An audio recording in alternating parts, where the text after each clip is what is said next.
Ladies and gentlemen, they said it was impossible. For decades, the so-called experts, the think tank elites, the media, foreign policy geniuses, they all told us that peace in the Middle East would never happen, right? Peace in the Middle East is completely impossible, that no president could ever stop the bloodshed. No one could break the curse of Gaza. That's what we were told. And yet, here we are. October 2025, President Donald J. Trump, the man that they mocked, the man they impeached, the man that they tried to erase, just did what the global establishment swore would never be done. He brought peace to Gaza, and he ended the war that the world gave up on. And so he also did it while the media was laughing in his face. But now those same anchors, those same blue check analysts who said that President Trump was just a warmonger, a threat to democracy, they're now watching history unfold live on air.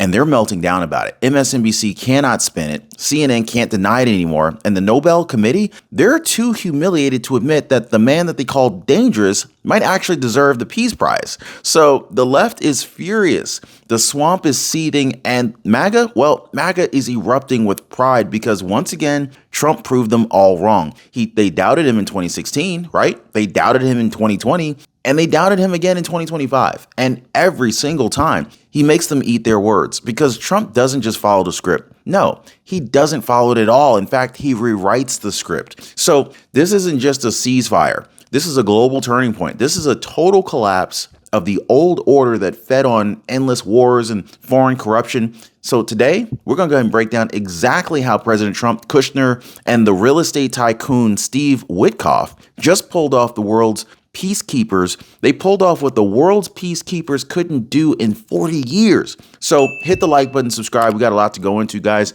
So they laughed. They rolled their eyes. They said, oh, it'll never happen. From CNN, the Washington Post, to every so-called expert in DC, they mocked the idea that President Trump could ever broker peace in Gaza. The late night host, they turned it into a punchline.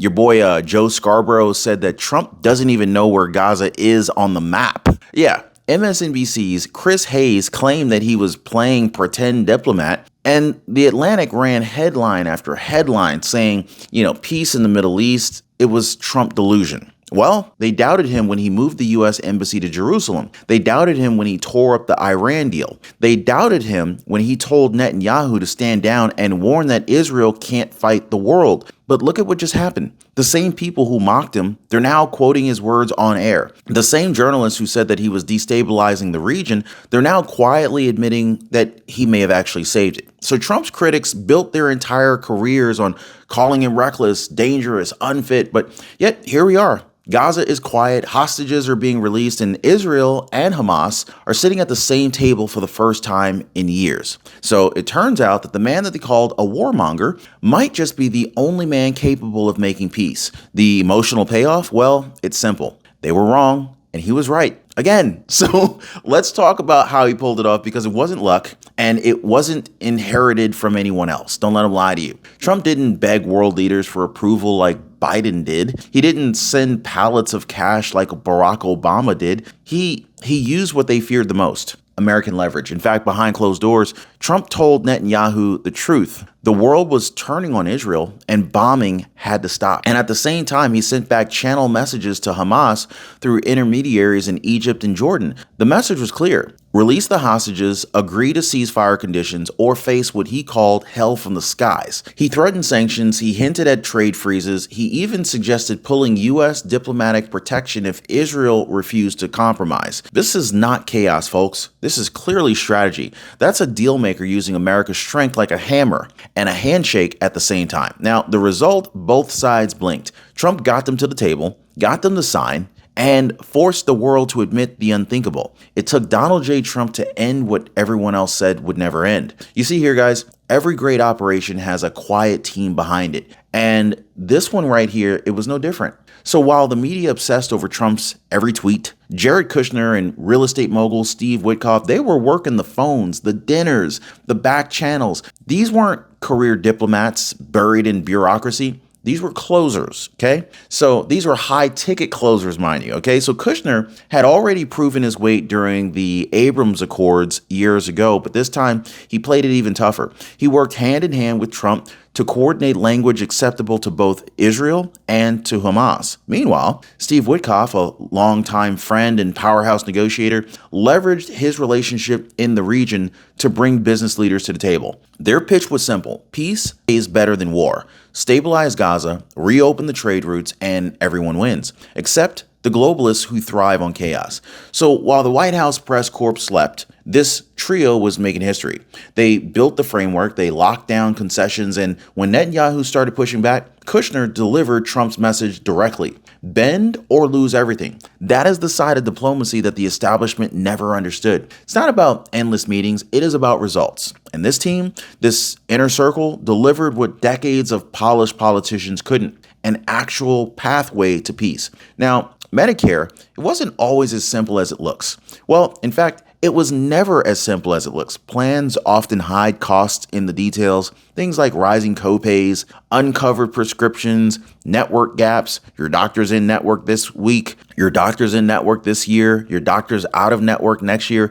This is why I partner with Chapter. They uncover the hidden costs that are buried in your Medicare plan, and they help you to avoid them. Who wants to get some unexpected bills in the mail, right? I don't. So anyway, Leslie, she thought that her Medicare plan was fine, right up until Chapter showed her that she was wasting $1,000 a year. So let me ask you, are you okay with these hidden costs? Or do you want to just go ahead and do what everybody else is doing and start cutting them out? Now, most people, they're dialing that phone number right there on the bottom of your screen. You guys see it, right? Yeah. They're dialing that number, or they're visiting askchapter.org/Ron. That phone number again is 909-563-8279. And of course, it's totally free for the Ron Yates community. So now we need to talk about this deal and what this deal actually looks like, because it's not just a photo op. For the first time in decades, both sides signed on to a multi-phase framework. So it starts with an immediate pause in military operations, the establishment of safe zones for civilians, and humanitarian corridors for food and for medical aid. Now, in return,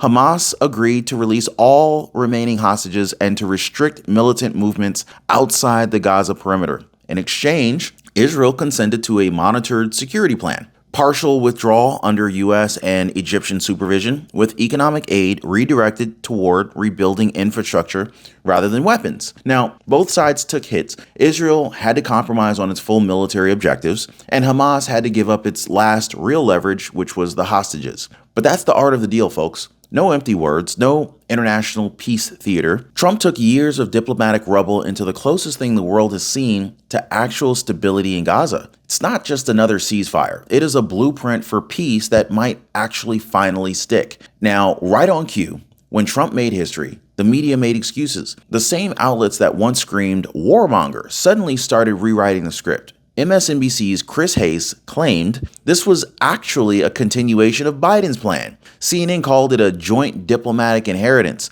Are you kidding me, guys? Biden couldn't negotiate his way through a grocery aisle, let alone Gaza. The truth is simple. The mainstream media, they would rather burn their own credibility than give Trump a single ounce of credit. That's the bottom line. So within hours of the ceasefire announcement, the left-wing fact checkers, they were out in full force, trying to twist the timeline, erase the negotiations, and hand the glory to the previous administration. Yeah, but it completely backfired again. Viewers started pulling the receipts, old interviews, White House logs, leaked State Department memos, all showing Trump, Kushner, and Witkoff, they were leading the charge. Even ABC News, to their credit, admitted on air that Trump's pressure and persistence made the difference. That's why the media is panicking. Because when Trump wins big, they lose their narrative. They can't afford a world where he's not the villain. You see what I'm saying here, guys? But here's the real irony. Every time they try to bury the story, it explodes even bigger online. The hashtags, hashtag Trump peace deal, and hashtag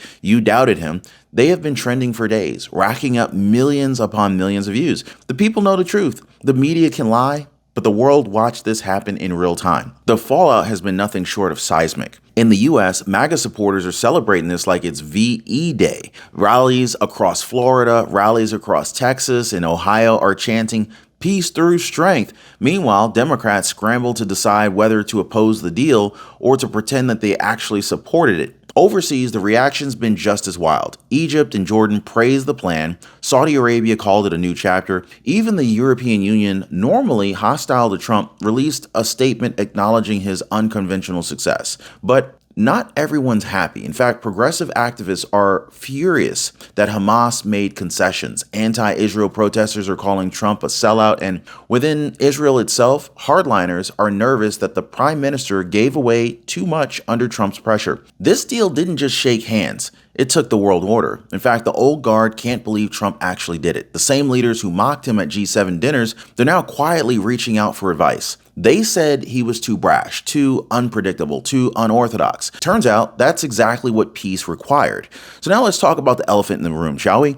The Nobel Peace Prize. Because let's be real, if any other president on earth had done what Trump just did, Oslo would have already rolled out the red carpet. Obama won one for talking about peace. Trump just delivered it, yet the Nobel Committee is silent. You see the hypocrisy, guys? The backlash among Trump supporters has been massive. The phrase MAGA erupts isn't just a headline, it's a movement. Social media is on fire with people demanding fairness, demanding recognition, and demanding the truth. Even foreign leaders are asking the question out loud: how can you give awards to politicians who cause chaos and ignore the ones who actually stop a war, right? But here's the truth. Trump doesn't need their validation. The people see it. The soldiers' families see it. The hostage families see it. Still, the snub exposes something deeper. It proves that global elites will never reward anyone who breaks their system. The Nobel Committee has become what the media already is, a political tool. And maybe that's the point. Trump didn't win peace for applause. He did it because the world was bleeding,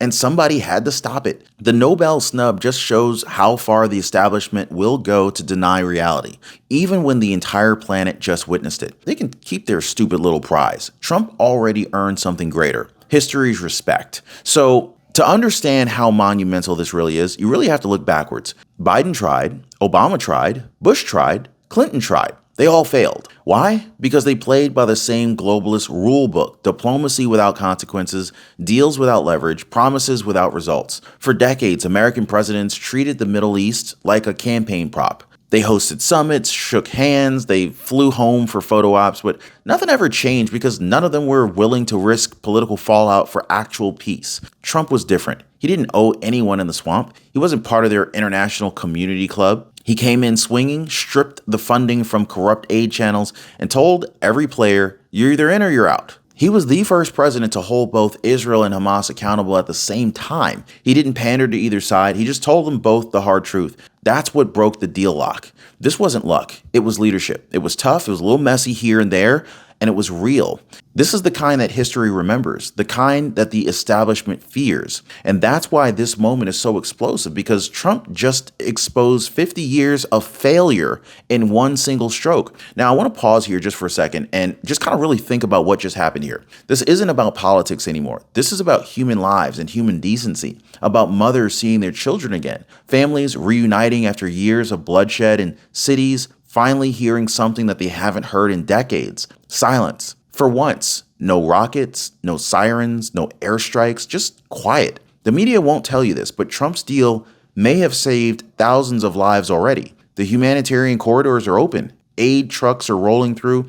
People in Gaza are stepping outside without fear. And for Israel, this is the first night in years that families can actually sleep without checking their bomb shelter. That's not controversial. That is called leadership. Trump once said, I don't just want people to stop dying. He wasn't joking. He didn't need to virtue signal on a debate stage. He just actually went and did it. The peace deal isn't just about two borders. It's about a statement to the world. It says America is back as a force for stability, not destruction. This is a message that nations across the planet are now hearing loud and clear. Under President Donald J. Trump, the era of endless wars and endless excuses is over.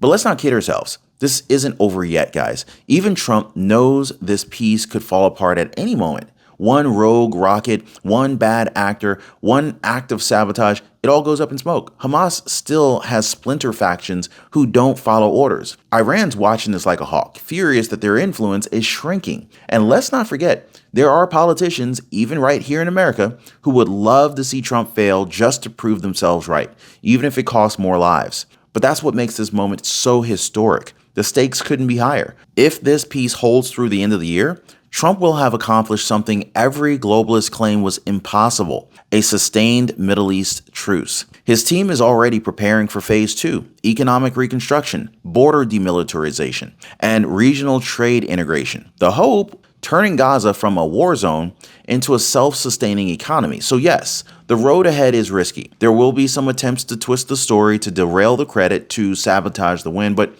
the truth is simple. Trump has already changed the course of history. And if the world wants peace to last, they better pray that this man stays exactly where he is, behind the resolute desk. They doubted him, they mocked him, and they said it could never happen. But he did it anyway, because real leadership doesn't ask permission. It delivers results. So when history looks back on this day, October 2025, people will remember what you witnessed. The moment peace broke out, not because of politics, but because one man refused to play by the rules of failure. And to everyone who ever said he can't do it, you should have never doubted him.